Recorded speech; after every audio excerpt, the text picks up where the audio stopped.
반갑습니다. 네, 개발자 커뮤니티 활성화하기라는 제목으로 발표를 진행하게 됐고요. 제 소개를 먼저 좀 해볼게요. 네, 저는 손범수라고 하고요. 여기 발표는 GDG 코어 멤버로서 발표를 하게 되었어요. 현재 GDG 4기 코어 멤버로 데브랩으로 활동을 하고 있고요. 옆에는 제 간략한 소개인데 좀 궁금하실 수도 있을 것 같아서 좀 적어봤어요. 소프트 2학번이고요. 지금은 플레이링스라는 회사에 다니고 있어요. 지니 스튜디오 서버 개발팀에서 게임 서버를 개발하고 있고요.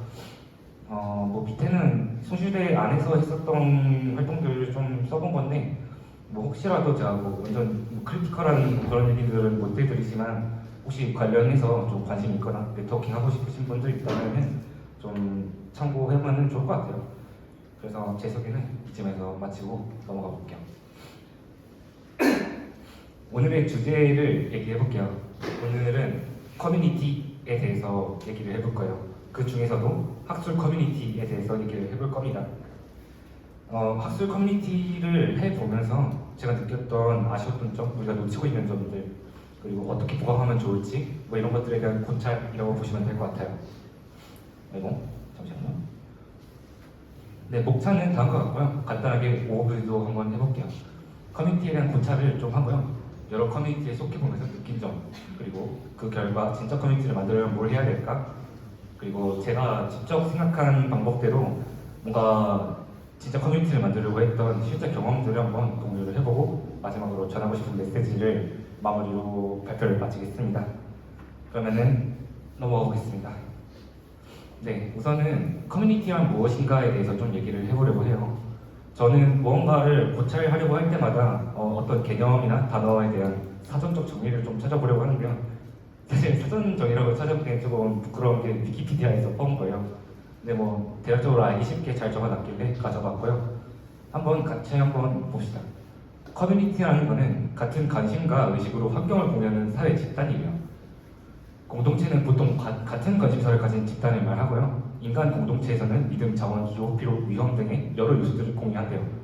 이게 이제 참여자의 동질성과 결속성에 영향을 주고 받는 거고요. 말이 좀 복잡하기는 한데 이걸 찬찬히 뜻을 파헤쳐보면서 본질을 좀 파헤쳐보면은 이 커뮤니티라는 거는 본질적으로 상호작용에 기초하고 있다는 걸 알 수 있어요. 핵심 키워드는 공유예요.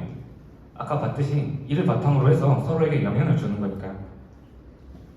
이 공유라는 키워드와 커뮤니티라는 개념 사이의 거리는 정말 근접합니다. 이러한 특징 때문에 적극적인 공유가 따라올수록 인사이트를 다각적으로 얻을 수 있고요. 왜냐하면 공유와 커뮤니티의 그 밀접한 관계는 결국 비례적인 그래프를 그리고 있기 때문에 공유를 많이 하면 할수록 인사이트를 다각적으로 얻을 수 있을 것 같고요. 네, 좀 더 풀어보자면은 믿음, 자원 따위의 공유가 많을수록 사람은 안정감을 얻고 힘을 얻는다고 이해해 볼 수 있겠네요. 네, 그러니까 이게 혼자서 만드는 것보다 여러 명의 그 공유의 힘이 합쳐지는 거잖아요. 그렇기 때문에 개인이 하기 힘든 성취가 따라오기도 합니다. 저는 이 부분이 커뮤니티에 괄박할 만한 순기능이라고 생각을 하고요. 이렇게 성찰을 해보고 이러면은 내가 엄청나게 성장을 해볼 수 있겠다 이런 믿음이 생겨서 그걸 바탕으로 여러 커뮤니티에 속해서 다양한 방향으로 성장을 해보고 싶었어요. 그래서 저도 이것저것 속해 봤는데요. 근데 뭔가 대학교 와서 커뮤니티도 해보고 대학교 외적인 걸로도 좀 해보고 굳이 개발이 아닌 걸로도 해보고 했는데 항상 뭔가 다 아쉬운 거예요. 제가 분명히 한번 짚고 넘어가야 될 거는 스터디나 각 동아리 커뮤니티가 운영하는 활동이 아쉽다는 의미는 아니에요. 그러니까 아까 제가 이런 사전 정리를 하면서 커뮤니티에 대한 고찰을 좀 해봤는데 제 머릿속에서 그려진 커뮤니티의 이상적인 그림은 약간 아고라 같은 거죠. 이제 되게 다양한 주제로 토론하고 서로의 생각을 나누고 이런 거를 상상을 했는데 생각보다 그런 게 엄숙하지도 않고 뭔가 엄청나게 활발하다는 느낌도 아니고요. 그래서 그거를 좀 느끼니까 좀 뭔가 허탈하다고 해야 될까요? 커뮤니티의 순기능이라고 믿었기 때문에 내가 이렇게 열심히 여러 가지 일을 해봤던 건데 이게 결국에 신기루에 불과했던 걸까? 아니면 내가 커뮤니티를 잘 못 활용하고 있는 건가? 이런 생각이 들더라고요. 고민 끝에 쏘이는 부분이 뭘까? 여러 커뮤니티에서 어떤 문제가 있을까? 뭐 공통적으로 아쉽다고 느끼는 지점은 뭘까? 이렇게 고민을 해서 찾은 포인트가 하나 있는데요. 사람들은 생각보다 본인의 주관을 싣기 어려워한다는 점이에요. 이게 공유의 진정성을 해치고요. 이 사람들에게 비판적 사고가 없고 주관이 없어서가 아니에요. 기본적으로 요즘 사람들은 나의 주관을 꺼내기보다는 언제나 중립을 지키려는 경향이 있는 것 같아요. 그 누구도 아닌 나부터도 그렇기 때문에 뭔가 좀 모순적이게도 제가 원했던 아우라와 같은 형태를 만들기도 어렵고 그런 환경에 속하기도 어려웠던 것 같고요. 근데 이게 잘못됐다고는 생각은 안 해요. 뭐 쓸데없는 분쟁을 피하기 위해서는 현명한 태도라고도 생각을 하고요. 근데 최소한 학술 커뮤니티에서만큼은 이런 자세는 지양을 해야 한다고 생각을 해요. 이게 왜 문제냐면은 결국 주관을 잃게 된다라는 말이거든요. 내 주관을 계속 감추고 중립적인 모습을 보이게 된다면요. 이 주관을 잃게 된다는 것은 곧 비판적 사고 능력이 저하되는 문제랑 그리고 인사이트를 확장시키기보다 일반화되고 단일화된 지식을 쌓기 쉬워진다는 문제를 발생시켜요. 그리고 그 지점에서 뭔가 항상 아쉬운 거예요. 왜 뭔가 더 많은 방법들이나 더 많은 어떤 노하우들을 알기가 어려운 거지? 여기서 백엔드 하시는 분들 주로 뭘로 개발하는지 좀 물어보고 싶어요. 제 개인적인 생각으로는 10중 7, 8은 스프링이라고 답할 것 같거든요. 뭐 스프링 되게 좋아요. 스프링 되게 잘 만든 프레임워크고 한데 근데 어떤 상황에서 스프링을 선택하면 좋을지 나는 스프링을 왜 쓰는지에 대해서 한번 고민을 해보셨을까요? 충분히 고민하고 쓰신다면 정말 훌륭한 거고요. 네. 주로 바이블급 자료를 본 다음에 해당 기술에 익숙해져서 거의 그것만 쓰는 케이스가 되게 많을 거예요. 저 또한 그랬어요. 세상에 실버 블렛은 없다는 관용어가 있죠. 뭐 만능 열쇠 같은 뭐 그런 건 없다는 거예요. 악마를 때려잡는 뭐 은탄한 뭐 이런 건 없다는 거죠. 스프링 같은 프레임워크에만 적용되는 말은 아니고요. 이 기술 도구를 왜 쓰는지에 대한 고찰이 없으면은 특정 상황 맥락에 맞춰서 적절한 기술을 선택하는 힘이 약해질 수 있어요. 엔지니어로서 성장하고 싶으신 분들이라면은 이건 되게 방해가 되는 요소라고 생각을 하고요. 남들이 다 하는 거니까 다 따라하고 그들이 가르치는 걸 그대로 받아들이기만 하면은 비판적으로 생각을 해보기 힘들다는 거예요. 분명히 이거 받아들이고 하는 과정에서 내 생각이 생길 거거든요. 이 부분이 정말 편한 게 맞는 건가? 혹은 이게 정말 좋은 걸까?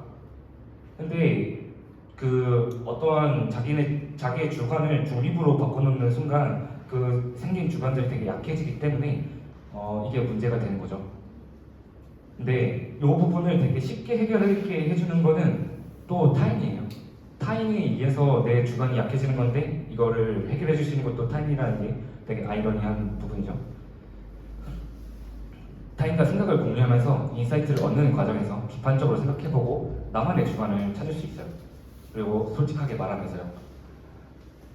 결국 우리한테 필요한 거는 그 어떤 뭐 여러분들 스터디 같은 거 하면은 뭐 몇 주차 스터디 어떤 거 공부했고 뭐 이런 거 하잖아요. 정말 많은 스터디에서 그렇게 돌아가는데 우리에게 필요한 건 증명이 아니라 대화라는 거예요. 대화. 그러면은 어떻게 이 대화를 타인과 원활하게 나눌 수가 있을까요? 어떻게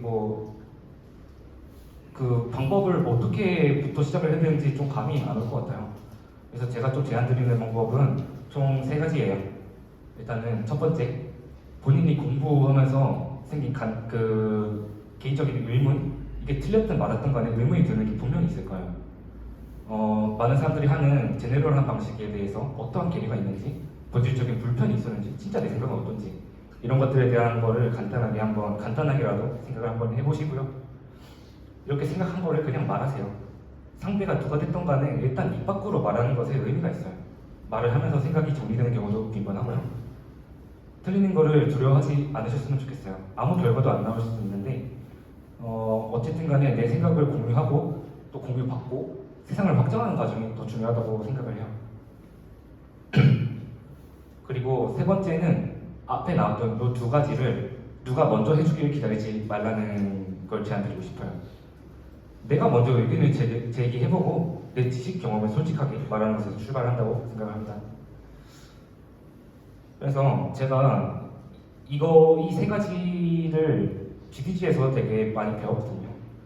네, GDG에서의 주로 어떤 식으로 이런 세 가지 요소를 충족하면서 대화를 하는지 좀 간단한 영상을 보여드릴게요.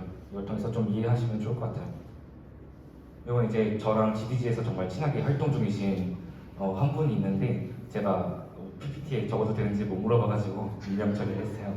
아실 분들은 아실 것 같은데 되게 많이 저한테 얘기를 해주세요. 범수님, 스프링 쓰레기야. 장고 써요. 장고는 진짜 신임. 왜 그러냐면 장고 얻으면 진짜 신이고 막 뭐 이거 뭐 레스트풀하게 쓸 수 있고 뭐 이유 되게 설명 열심히 해주시고요. 근데 제 생각에는 이거 이렇게 되면 이 API 짜기가 너무 귀찮을 것 같은데 이게 생산성이 좋을지는 잘 모르겠어요. 그럼 이제 그분께서 이제 이 방식은 레스트풀을 강제하니까 어떤 관점에서는 좋지 아니한가요? 직관성 측면에서 되게 좋지 아니한가요? 뭐 이런 식으로 자연스럽게 토론으로 이어진단 말이에요. 이 과정에서 인사이트가 또 쌓이게 되고요. 또 며칠 뒤에 그 의견을 냈다고 해서 뭐 어떤 발표를 한 게 아니잖아요. 내 생각은 언제든 바뀔 수 있는 거고 며칠 뒤에 또 얘기를 하세요. 보수진 장고 신이라 했는데 장고는 사실 쓰레기예요. 이유 설명하고 그거에 대해서 또 토론을 해요. 대화를 하다 보면 결국에 그렇게 토론하게 되거든요. 그 과정에서 또 인사이트가 쌓이고요. 또 며칠 뒤에 이제 장고 얘기를 또 꺼내시던 적이 있었어요. 보수님, 장고는 쓰레기인데 장고 DRF는 신이에요. 왜 지금부터 왜 이게 신인지 알려드릴게요. 또 토론하고 인사이트 나누고 여기 이 대화가 정말 완벽한 아까 보여줬던 세 가지 요소를 충족한다고 생각을 해요. 첫째, 공부, 마주한 문제에 대해서 간단하게 생각해보면서 자신의 주관을 한번 찾아보는 시간을 가지고요. 그리고 본인이 이런 생각을 가지고 나서 저한테 공유를 해주셨잖아요. 생각한 거를 그냥 완벽하게 발표의 형식이 아니더라도 완벽하지 않더라도 틀릴 수가 있더라도 일단 말하는 것을 되게 두려워하지 않으십니다. 그래서 네, 두 번째 요소도 충족됐고 세 번째 요소도 당연히 먼저 충족이 되죠. 뭐 이런 거 생각이 들 때마다 먼저 연락을 주시니까요. 저는 이게 이런 대화를 하면서 되게 보고 배울 점이 많았다고 생각을 해요. 실제로 뭐 저희가 다 나왔던 슬랙 대화들인데 좋은 본보기가 될 수 있을 것 같아서 그냥 이명 처리만 하고 가져와 봤어요. 네, 한번 보일지 잘 모르겠는데 읽을 시간 한 10초 정도 드릴게요. 한번 천천히 읽어보세요.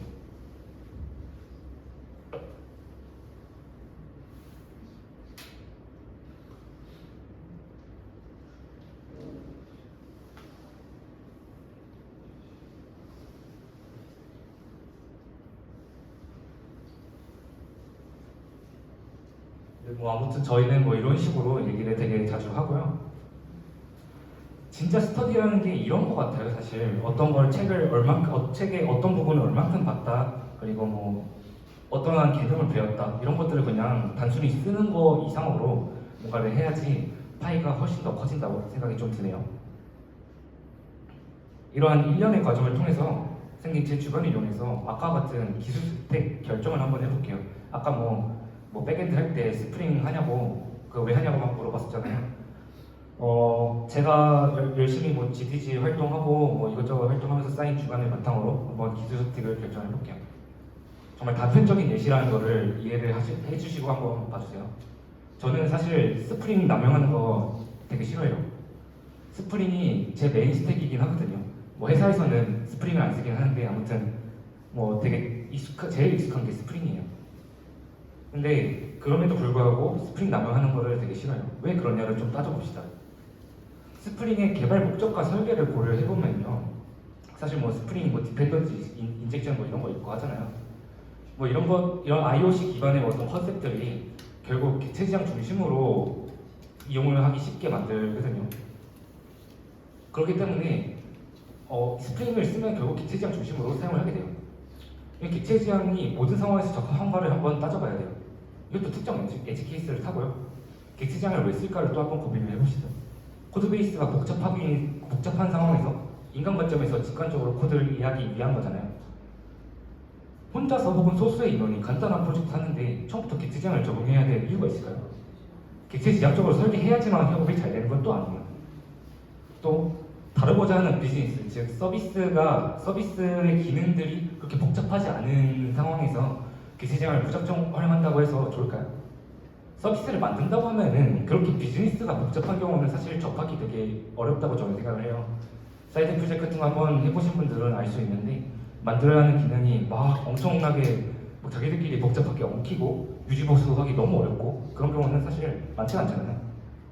오히려 객체 지향을 잘못 썼을 때 유지보수하기 힘든 경우가 나오기도 하고요. 객체 지향을 사용했을 때 병목을 느꼈던 경우가 저는 더 많았거든요. 객체 사이의 상호작용을 직관적으로 풀어내는 거에 집중을 해야 돼요. 객체 지향을 진짜 잘 쓰는 거는. 근데 이것도 결국에는 다 비용이라고 생각을 해요. 생산 비용이 포함된다고 생각을 하고 그냥 나 혼자 만드는 사이트 프로젝트에서 뭐 이렇게까지 공수를 들일 필요가 있을까요, 사실? 뭐 가벼운 거 막 써보시면은 느끼시겠지만 생산성이 정말 달라요. 엄청 빨리 뭔가를 포악하게 만들 수가 있고요. 그래서 저는 요새 사이트 프로젝트 하면은 객체 지향 기반의 프레임워크는 잘 안 써요. 뭐 네스트나 스프링 같은 거요. 그래서 최대한 빨리 만들 수 있는 가벼운 도구로 시작해서 점진적으로 구조를 확장하는 식으로 개발을 해요. 뭐 가령 익스프레스랑 노드 익스프레스로 뭐 시작을 해서 비즈니스가 좀 복잡해지거나 유지보수하기 어려운 포인트, 테스트하기 어려운 부분이 생긴다면은 해당 부분을 좀 객체로서 만들어가지고 상호작용을 만든다던가 그런 식으로 점진적으로 확장을 하다 보면은 전체적으로 객체를 관리하는 무언가가 필요해지고 뭐 그러면은 이제 익스프레스를 사용하는 네스트로 뭐 마이그레이션을 하던가 뭐 그렇게 퍼져나갈 수 있겠죠. 아무튼 뭐 이런 이유로 저는 개인 프로젝트는 스프링 잘 안 쓴다는 점. 여기서 뭐 여러분들이 좀 집중해 주셔야 되는 거는 사실 이 기술을 제가 얘기하는 이 기술들을 잘 이해했냐는 아니에요. 근데 비판적 사고가 구축되는 과정을 한번 같이 보신 거잖아요. 이렇게 본질적인 부분에서 의문을 제기함으로써 우리는 다양한 인사이트를 얻을 수가 있어요. 객체 지향은 왜 쓸까? 뭐 이런 고민도 한번 해보면은 왜 쓸지? 그러면은 객체 지향의 특징을 알 수 있고 객체 지향이 어떤 포인트에서 날카롭고 어떤 부분에서 되게 별로인지를 알 수 있을 거 아니에요. 그래서 네, 다양한 인사이트를 얻을 수 있다라는 점은 뭐 이런 걸 얘기하는 거예요. 근데 이 모든 걸 혼자서 생각을 해본다고 해봐요. 깊이 있는 생각을 하기 쉬울까요? 어느 정도 한계가 있을 수밖에 없다고 저는 생각해요. 그래서 한번 본인의 생각을 정리하고 네, 강조했죠. 대화하는 게 매우 중요한 것 같습니다. 그래서 저는 이러한 깨달음을 바탕으로 더욱 다양한 사람들이랑 이런 얘기를 해보고 싶었어요. 그래서 제가 기획한 자리가 하나 있습니다. 바로 테크톡이라는 거고요. 룰은 다음과 같아요. 내가 관심 있게 본 개발 관련 아티클 혹은 인상 깊었던 경험 등을 영어 없이 이야기하는 거예요. 발표는 핵심은 발표가 아니라 이야기를 하는 거고요. 편하게 얘기하면서 중간에 끼어들기도 하고 차지게 리액션도 해주고요. 테크 세미나가 아니라 테크톡으로 지을 이유이기도 해요. 그렇게 생각을 하게 됐고 기획을 하게 됐고 이걸 추진하게 된 지는 얼마 안 됐어요. GDG에서 1월 달에 테크톡을 실행을 해봤고 꽤나 얻은 게 많은데요. 뭐 어떤 거 얘기했는지 정말 대략적으로만 한번 소개를 해볼게요. 1월에 테크톡 주제는 두 가지가 나왔었어요. 똑똑한 사람이라면 멀티스레드를 쓴다. 이 비동기 이거 바보들이 쓰는 거다. 뭐 이런 굉장히 공격적인 주제지만 흥미로운 주제의 뭔가 내용이 있었고요. 그리고 비동기 노블럭킹으로도 충분한 세상. 이 두 개가 막 그렇게 엄청 노리고 한 거는 또 아니긴 한데 되게 상반된 내용을 다루더라고요. 그래서 재밌는 대립각이 나왔었고요. 어떤 얘기를 했는지 한번 봅시다. 네, 멀티스레드파 같은 경우는 뭐 쉽게 얘기해서 비동기가 막 중첩이 되고 체이닝이 되어 있는 상황에서 그 비동기 대기, 즉 애싱크 어웨이트 패턴을 쓰면은 그 함수 호출 스택이 끊어지기 때문에 디버그를 따기가 힘들다. 그러니까 호출 흐름이 자꾸 바뀌니까 디버그를 따기 힘들다라는 얘기예요. 반면 멀티스레드는 각 스레드가 독립적인 호출을 갖기 때문에 하나의 스레드 내에서는 함수 호출 순서가 바뀌지는 않는다. 뭐 그렇기 때문에 비동기보다는 디버그를 조금 더 하기 쉽다. 뭐 이런 얘기를 했었고요. 그리고 비동기인데 만약 싱글 스레드는 되게 느리다. 병렬성이 보장이 안 되기 때문에 뭐 이런 것들이 뭐 주요 쟁점으로 나왔습니다. 그리고 비동기 싱글 스레드파가 이렇게 이거 들으면서 좀 요 논쟁거리에 대한 반박을 좀 해보기도 했는데요. 네, 비동기 대기 패턴을 쓴다면 코르티는 하나의 큰 흐름을 보기에 굉장히 쉬워지기 때문에 코드를 작업하는 그 과정에서는 굉장히 이게 쉬워지거든요. 그래서 구성원들의 지식 수준의 차이가 나는 조직에서 동시성 프로그래밍으로 협업하기가 굉장히 쉬워진다는 점을 시사한다고 반박을 했습니다. 네, 엔터프라이즈 관점에서는 사실 다 그냥 고급 인력 쓰고 막 이런 것도 사실 비용이기도 하고 지식 수준의 차이가 나다면 다 가르쳐야 되는 것도 비용이고 그래서 상황에 따라서 절충점이 될 수 있는 포인트이기도 하거든요. 그래서 뭐 협업하기에는 좀 더 쉬워진다. 디버그는 따기 힘들다는 게 조금 아쉽긴 하지만 그 디버그 따기 힘든 것도 사실 체이닝이 되게 심할 때나 그렇지 그러지 않은 경우에는 또 모른다 뭐 이런 얘기도 좀 했었고요. 그리고 당연히 멀티스레드보다 느린 거는 맞는데 아이오 작업이 대다수라면 굳이 멀티스레드를 쓰지 않아도 괜찮다. 이벤트 루프가 있기 때문에 그리고 마냥 빠르다고만 하는데 스레드 풀 잘못 잡으면 컨텍스트 스위칭 비용 때문에 네 이렇게 쓰다가 뭔가 잘못 다 안 좋게졌는데 네 컨텍스트 스위칭 비용 때문에 그 오버헤드가 생기게 되고요. 이 오버헤드 때문에 굉장히 좀 난해한 문제가 생길 수도 있어서 오직 이것만 보기에 멀티스레드를 막 쓰기에는 좀 그렇다. 그래서 뭐 이런 쟁점들이 있었어요. 이런 거 가지고 토론을 했었어요. 이렇게 해서 나온 인사이트를 좀 정리해보았어요. 좀 크게 세 가지 정도고요. 비동기 대기 즉 에이싱크 어웨이트 패턴은 함수의 호출 흐름을 알기는 어렵지만 실행 흐름은 직관적으로 알 수 있다. 협업 관점에서 생각할 때 단점이 될 수도 있지만 장점이 되기도 한다. 네, 비동기 코드 작성 자체는 쉽기 때문에 많은 상황에서 협업에 유리할 것이다. 뭐 이런 인사이트를 얻었고요. 둘은 각각 동시성을 다루는 방법 중 하나일 뿐 따라서 특정 기술이 옳다보다는 상황에 맞게 선택을 해야 된다라는 것 같아요. 둘이 반대되는 개념이 아니라서 뭐 비동기 멀티스레드도 할 수 있는 거잖아요. 그래서 뭐 적절히 뭐 절충하거나 따로따로 그냥 하나만 쓰거나 뭐 이런 선택을 해야 된다. 뭐 그러면서 뭐 같이 쓰는 거에 대한 얘기를 좀 해봤는데 여기서 좀 재밌는 라이브러리 소개도 있었어요. 러스트에 뭐 토키오라는 라이브러리가 있대요.